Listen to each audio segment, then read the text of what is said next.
minsan na't mahirap.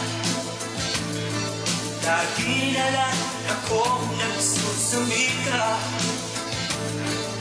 Ang buhay ko'y walang sigla, puro na lang dusa. Paano na ngayon ang buhay ko? Sa ilalim ng angatan tulad namin na dukha kami, maralita sa isip sa paningin na madla. Na mayayaman sa timbayan, pilit natin natapakan ng puri na mahihirap sa timbayang sinilangan. Kailan ba mararanasan makakain ng walang iniisip na kabataang nagugutom sa daan? Ako'y kabilang sa mga dukhang minamanipula, pinapaikot nga ng mayayaman sa ating bansa. Wala akong ibang hinahangad kundi ay makaraos sa hirap kung saan ang buhay ko ay nakagapos. Hanggang kailan mararanasan ng matulog sa lansangan habang pinapapakanan lamok sa magdamagan? Nanginginig, naninigas na sa lamig, pagising sa umaga, panibagong buhay na naman ang tatahakin para makakain ng isang beses na sa isang araw. Kung malagyan ang aming sikmura, ang aming sikmura.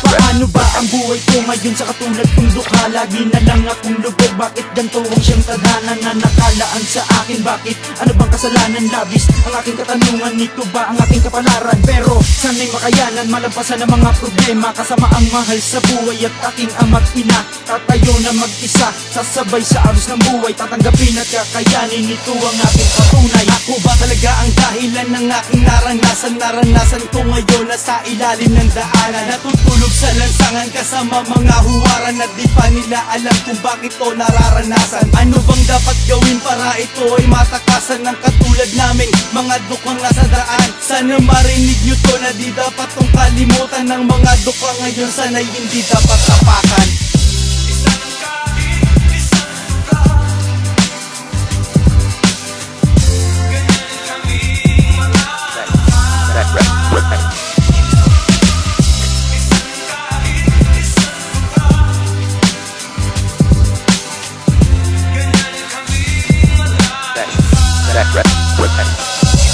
Tila yata ang mundo ay hindi patas sa lahat. Sa lahat ng nilalang merong wala't merong angat. Nangangarap na mahanap matamasa ang ginawa upang matakasan ng buhay na ayaw din nila. Ako'y tuka na kabilang na umaasa balang araw, umangat sa buhay at aking matanaw ang liwanag na maglalagay sa akin sa ginawa at matakasan ng problema at hindi na mangamba.